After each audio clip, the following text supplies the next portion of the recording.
Shalom, selamat pagi, salam sejahtera buat kita semua. Kiranya kasih Tuhan selalu menyertai kita di hari yang baru ini. Kami mengucapkan selamat ulang tahun buat Bapak Ibu Saudara yang berulang tahun hari ini, yang berulang tahun kelahiran maupun yang berulang tahun pernikahan. Semoga kasih Tuhan selalu menyertai perjalanan hidup saudara, memberikan umur yang panjang, kesehatan dan sukacita. Buat Bapak Ibu Saudara yang sedang menderita sakit, kami turut mendukung dalam doa, kiranya Tuhan memberikan kesembuhan untuk saudara.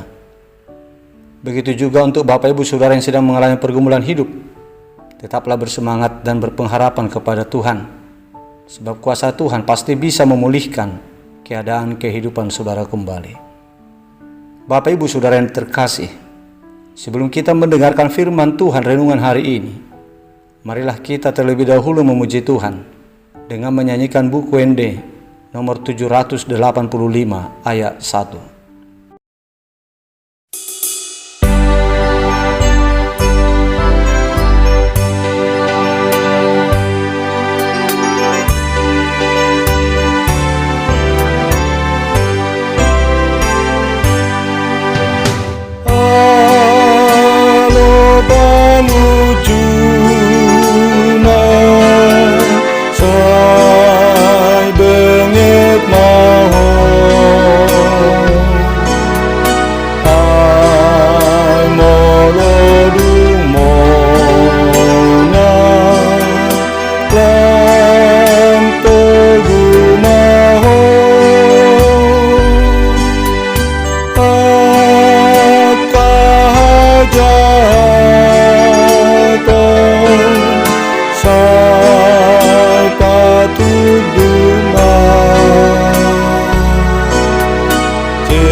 Kasih karunia dan damai sejahtera dari Allah Bapa kita dan dari Tuhan Yesus Kristus menyertai saudara. Amin. Bapak Ibu Saudara yang terkasih, firman Tuhan renungan untuk kita hari ini tertulis dalam kitab Injil Markus pasal 14 ayat 22 yang berkata, "Dan ketika Yesus dan murid-muridnya sedang makan, Yesus mengambil roti, mengucap berkat, memecah-mecahkannya, lalu memberikannya kepada mereka dan berkata, 'Ambillah, inilah tubuhku.'" Demikian isi firman Tuhan. Bapak Ibu Saudara yang dikasihi oleh Tuhan Yesus Kristus, dengan momen waktu saat Tuhan Yesus mengadakan perjamuan malam dengan murid-muridnya yang tepat pada malam perayaan Paskah Yahudi, yaitu pada hari Kamis Senja, Allah mau menyampaikan pesan-pesan rohani kepada kita umat yang merindukan penghapusan dosa, yang menantikan keselamatan yang kekal lewat benang merah antara jalan penyelamatan yang dikerjakan oleh Allah atas umatnya Israel dari Mesir zaman dulu dengan penyelamatan yang dikerjakan oleh Allah atas seluruh umat manusia melalui jalan keselamatan di dalam diri Tuhan kita Yesus Kristus. Saudara jemaat Tuhan, pertama sekali saya akan sampaikan kepada kita tentang peristiwa karya pembebasan Allah dari hukuman tulah kebinasaan, karya Passover, karya Pesak yang dikerjakan Allah atas bangsa Israel di Mesir zaman dulu. Saudara yang terkasih, makna yang dikandung pada perayaan Hari Raya Paskah Yahudi, perayaan peringatan akan jalan keselamatan yang dikerjakan oleh Tuhan Allah atas nenek moyang mereka zaman dahulu adalah domba jantan yang tidak bercela. Sebab pada masa itu Allah memesankan kepada umat Israel yang berada di Mesir saat itu tentang hal-hal yang sangat penting yang harus mereka lakukan supaya mereka bebas dan selamat dari tulah kebinasaan yang Allah turunkan atas seluruh penduduk tanah Mesir. Hal-hal penting yang harus mereka lakukan itu adalah, yang pertama, masing-masing mereka harus mengambil domba jantan yang tidak bercela dan menyembelihnya.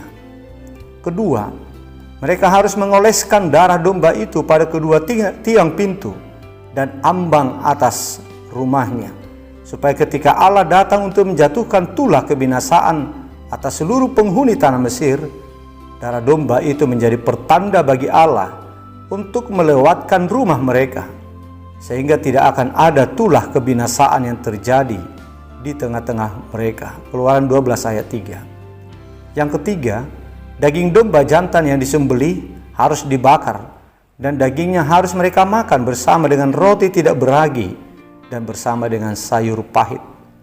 Yang keempat, semuanya itu harus mereka lakukan selama 7 hari. Kemudian jemaat Tuhan, sekarang kita melihat kepada perayaan Paskah Yahudi. Perayaan yang dipesankan oleh Allah kepada mereka untuk dilakukan turun-temurun. Sesuai dengan pesan Allah kepada umat Israel, maka mereka tetap merayakan Paskah. Dan pada momen perayaan Paskah itulah Tuhan Yesus mengadakan perjamuan Paskah, perjamuan malam kepada murid-muridnya, yang kita sebut dengan perjamuan kudus. Biasanya pada perayaan Paskah Yahudi itu, setiap hari para imam mempersembahkan 2 ekor lembu jantan muda, seekor domba jantan dan 7 ekor anak domba sebagai kurban bakaran, dan seekor kambing jantan sebagai kurban penghapusan dosa. Kemudian mereka harus menghindari ragi dari roti yang mereka makan selama perayaan itu, karena mereka harus memakan roti yang tidak beragi selama 7 hari di saat mereka memakannya dengan daging domba. Jemaat Tuhan yang terkasih, sekarang kita merenungkan karya pembebasan yang dikerjakan oleh Allah sebagai jalan keselamatan yang dibuka oleh Allah untuk kita seluruh umat manusia melalui Tuhan Yesus Kristus. Dalam konteks nas renungan ini dikatakan bahwa Tuhan Yesus sedang merayakan Paskah Yahudi bersama-sama dengan murid-muridnya. Tetapi ketika Tuhan Yesus mengadakan perjamuan malam pada perayaan Paskah itu, Tuhan Yesus membagikan anggur dan roti kepada murid-muridnya.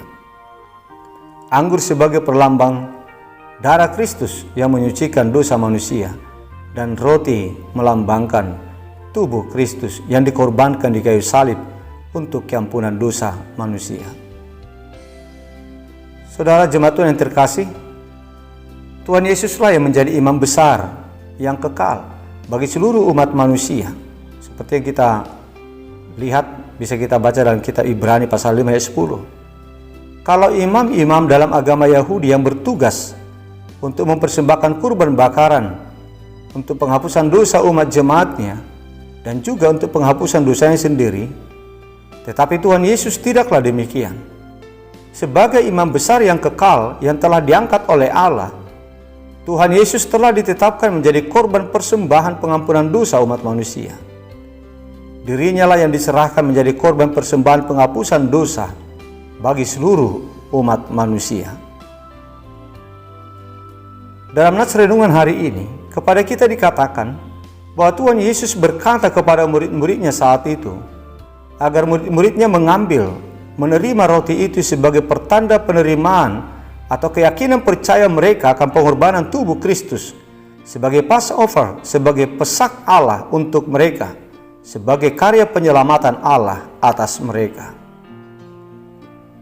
Perkataan Tuhan Yesus itu menghimbau kita semua jemaat Tuhan, supaya kita masing-masing percaya, menerima, mengenakan Tuhan Yesus dalam diri kita, dan supaya kita tetap hidup bersama-sama dengan Tuhan sampai akhir hayat hidup kita. 7 hari untuk melakukan semua yang dititahkan oleh Allah kepada orang Israel di Mesir saat itu menjadi bermakna simbolik kepada hari-hari hidup kita dari awal hingga sampai akhir hayat hidup kita di dunia ini. Perkataan Tuhan Yesus itu juga menghimbau kita supaya kita masing-masing tetap menjaga diri kita dari segala kecemaran hidup selama hidup kita. Sebab sebagaimana umat Allah masa itu yang menerima daging domba dan memakannya bersama dengan roti tidak beragi Maka demikianlah kepada kita disampaikan secara makna simboliknya, supaya kita masing-masing menjaga diri kita dari kecemaran oleh perbuatan jahat. Biarlah kiranya penerimaan kita akan Tuhan Yesus sebagai Juru Selamat, seiring juga dengan sikap dan perilaku kita yang jauh dari kecemaran. Kita harus tetap menjaga kemurnian hidup yang telah dimurnikan oleh Tuhan Yesus melalui darahnya yang dicurahkan di kayu salib. Dan kita harus tetap mempertahankan diri untuk tetap menerima yang murni saja dan menolak hal-hal yang mengandung dosa. Sehingga penerimaan kita atau iman kita kepada Tuhan Yesus sungguh-sungguh nyata lewat buah-buah kehidupan kita yang berkenan di hadapan Tuhan. Maka dengan demikian jemaat Tuhan, apabila kita melakukan semua apa yang Tuhan sampaikan di dalam kehidupan kita menjadi orang yang percaya kepada Yesus dan selalu menjaga diri kita untuk tetap menjauhkan diri dari segala kejahatan, dari segala kecemaran, maka kelak kita akan dilewatkan dari hukuman sehingga kita selamat, sehingga kita memperoleh keselamatan dan sukacita yang kekal. Amin. Marilah kita berdoa. Bapa kami yang di surga, Bapa yang kami sembah dan yang kami muliakan di dalam nama Tuhan Yesus, kami mengucap syukur kepadamu ya Bapa, karena Engkau masih tetap melindungi, memberkati, dan menyertai hidup kami hingga pada hari ini. Ya Bapa, terima kasih atas kemurahan hati-Mu yang telah mengerjakan keselamatan untuk kami melalui Putra-Mu Tuhan Yesus Kristus, Anak Domba Allah, supaya kami luput dari hukuman tulah kebinasaan kekal yang akan Engkau jatuhkan nanti atas seluruh umat manusia. Berikanlah kepada kami pendirian yang teguh ya Bapa, supaya kami tetap setia percaya dan hidup bersama-sama dengan Tuhan Yesus Juru Selamat kami yang hidup, agar kami tetap kuat menjaga diri kami dari segala tindak kecemaran sampai akhir hidup kami. Ya Bapa, biarlah kiranya masing-masing kami beroleh keselamatan yang kekal lewat keselamatan yang Engkau sediakan bagi kami. Ya Tuhan, kami berdoa untuk saudara-saudara kami, umat jemaat-Mu yang sedang sakit saat ini. Sembuhkanlah mereka ya Bapa. Bebaskanlah mereka dari segala sakit penyakit yang menyesah hidup mereka saat ini. Biarlah kiranya kuasa-Mu yang selalu memberkati segala perawatan pengobatan yang mereka terima, sehingga semuanya itu membawa kesembuhan buat mereka. Bapa yang baik, kami mengucapkan syukur atas segala perlindungan berkat-Mu untuk saudara-saudara kami yang berulang tahun hari ini, yang berulang tahun kelahiran dan juga yang berulang tahun pernikahan. Biarlah kiranya Engkau berkenan untuk menuntun perjalanan hidup mereka, untuk memberkati dan untuk melindungi di hari-hari yang Engkau tambahkan bagi mereka. Biarlah kiranya saudara-saudara kami yang berulang tahun memperoleh umur yang panjang, memperoleh kesehatan dan sukacita dari Tuhan. Ya Tuhan, lindungilah kami satu hari ini di dalam menjalani hidup kami. Berikanlah kekuatan, hikmat, dan keselamatan kepada kami dalam melakukan segala pekerjaan dan aktivitas kami. Dan berkatilah hidup kami Tuhan, berkatilah pekerjaan dan aktivitas kami. Lindungi kami, lindungi saudara-saudara kami, keluarga kami, dan seluruh seisi rumah kami. Terpujilah nama-Mu ya Tuhan di dalam perjalanan hidup kami, dan kuduskanlah kami dari segala dosa yang kami lakukan, agar kami layak di hadapan-Mu. Di dalam nama Putra-Mu yang tunggal, Yesus Kristus Tuhan kami, kabulkanlah doa kami ini. Amin.